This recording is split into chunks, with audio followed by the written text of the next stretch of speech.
जय हिंद, नमस्कार सभी मेरे प्यारे विद्यार्थियों का बहुत बहुत स्वागत है। आपका संस्कृत का 9 फरवरी का जो पेपर है उसके लिए हम लेकर आ चुके हैं आपके लिए ऐसे प्रश्न जो आपकी परीक्षा में आपको देखने को मिलेंगे। ये देख सकते हो आप सभी। आइए स्टार्ट करते हैं बिना देर किए, क्योंकि समय बहुत कम है और आपको मैं मोस्ट इंपॉर्टेंट चीज़ें बताने वाला हूँ। यहाँ पर उचितम विकल्पम चित्वा लिखत, सही विकल्प का चयन कर लिखिए। मोस्ट इंपॉर्टेंट क्वेश्चन है। सभी स्टूडेंट चैनल को सब्सक्राइब करेंगे, क्योंकि आपके लिए अब लाइव क्लास आने वाली है जिसमें परीक्षा संबंधित चीज़ें बताई जाएगी। राजन शब्दस्य द्वितीया विभक्ते रूपम अस्ति। यहाँ जो आपको राजन शब्द दिया है इसका द्वितीया विभक्ति का क्या रूप बनेगा, आपको याद रखना है। राजा नाम, ये द्वितीया विभक्ति का रूप बन जाएगा। इसके बाद में फलम इत्यस्य पदे चतुर्थी पदम रूपम अस्ति। फलम का चतुर्थी रूप क्या बनेगा, तो यहाँ पर आपको उत्तर में लिखना रहेगा फलाय। ठीक है, फलाई आपका इसमें करेक्ट होगा, ऑप्शन नंबर सेकेंड। अगला देखेंगे प्रश्न आप लोग, रमा इति पदस्य बहुवचनम। तो रमा का आपको बहुवचन बताना है, रमाणाम। क्या बताना है? रमाणाम बताना है।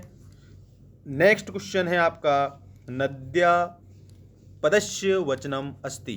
यहाँ पर नद्या नामक जो पद दिया है इसमें कौन सा वचन होगा, तो ये एक वचन होगा।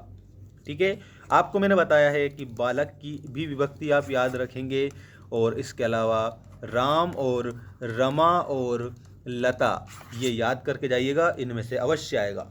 अगला देखेंगे, पर्यावरण से संरक्षण। तो यहाँ आपको खाली स्थान में लिखना है एव प्रकृते आराधना। पर्यावरण से संरक्षण एव प्रकृते आराधना। अब देखेंगे आप सभी, नेक्स्ट आपका क्वेश्चन है, अधोलिखितेषु अव्ययम ना अस्ति। इनमें से कौन सा अव्यय शब्द नहीं है, तो इसमें आप लोगों को बता देना है अव्यय शब्द नहीं है वो। ये रहा आप लोगों का ऑप्शन नंबर सेकेंड करेक्ट हो जाएगा। इसमें परा जो है ये अव्यय शब्द नहीं है। अब देखिएगा यहाँ पर शुद्ध वाक्य नाम समक्षम आम और अशुद्ध वाक्य नाम समक्षम ना इति लिखत वाले इम्पोर्टेंट क्वेश्चन आ चुके हैं। यहाँ लभते इत्यस्मिन् पदे उत्तम पुरुषः अस्ति। तो लभते का आपको बताना है ना। अगला देखिए, अयाचत इत्यस्मिन् पदे याच धातु अस्ति। तो इसमें आपका हो जाएगा आम, क्योंकि याच धातु है। संकल्पः इत्यस्मिन् पदे सम उपसर्ग अस्ति। तो इसमें आपको लिखना रहेगा आम, क्योंकि संकल्प में सम उपसर्ग है। ठीक है, और अब देखिएगा आपका इसी में नेक्स्ट, यहाँ आपको दिया है गच्छामि इत्यस्मिन् पदे एक वचनम अस्ति। तो इसमें आपको लिखना है आम। भविष्यति इति पदे लिट लकारः अस्ति। तो इसमें आप लोगों को लिखना रहेगा, ये भी आपका सही है, आम लिखना रहेगा। प्रहारः इत्यस्मिन् पदे पर उपसर्गः अस्ति।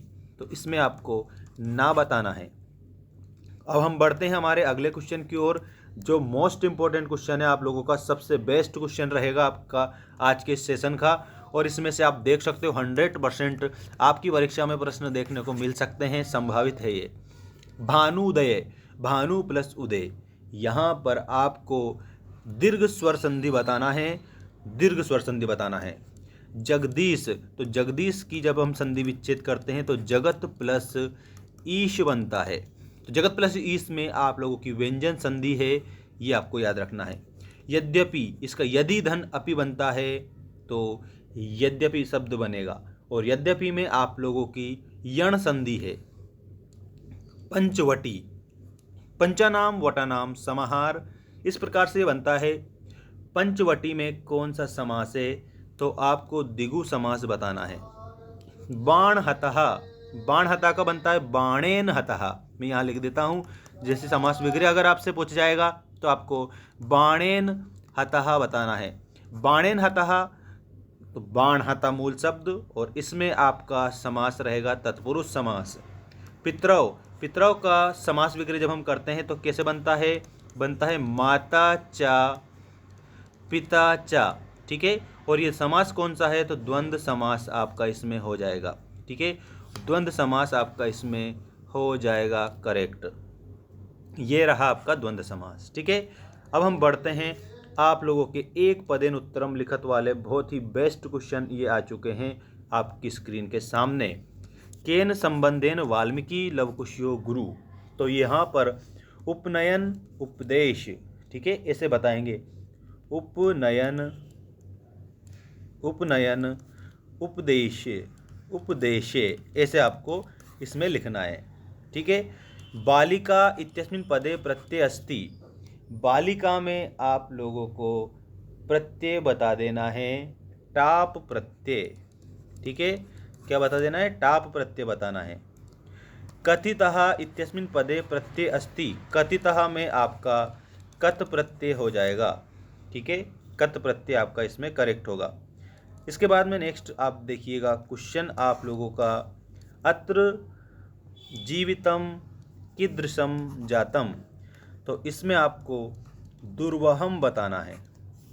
नेक्स्ट देखेंगे, हसन इत्यस्मिन् पदे का प्रत्यय अस्ति, तो हसन में आपका सत्री प्रत्यय आपको बताना रहेगा, ठीक है। और अतिथि केन प्रबुद्धः, तो इसमें पाद ध्वनिना, ये आप लोगों का होगा पैरों की ध्वनि, पाद ध्वनिनाम करेक्ट उत्तर होगा आपका।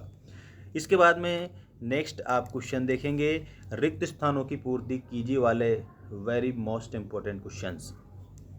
यहाँ पर आपको पहला क्वेश्चन दिया है, सृगाल इत्यस्य पदम अस्ति, तो यहाँ पर्याय पद पूछा है सृगाल का, तो इसमें आपको क्या बताना है, जम्बूक बताना है, जम्बूकः। इसके बाद अधुना पदस्य विलोम पदम, अधुना का विलोम क्या होगा, तो अधुना में आपको पूरा विलोम बताना है, अधुना का पूरा हो जाएगा। मानवाय पदस्य विलोम पदम, तो मानवाय का आपको दानवाय लिखना है, दानवाय। शीघ्रम इत्यस्य पर्याय पदम अस्ति, तो शीघ्रम में आप लोगों को क्या लिखना है, द्रुत गत्या लिखना है, द्रुत गत्या, ठीक है।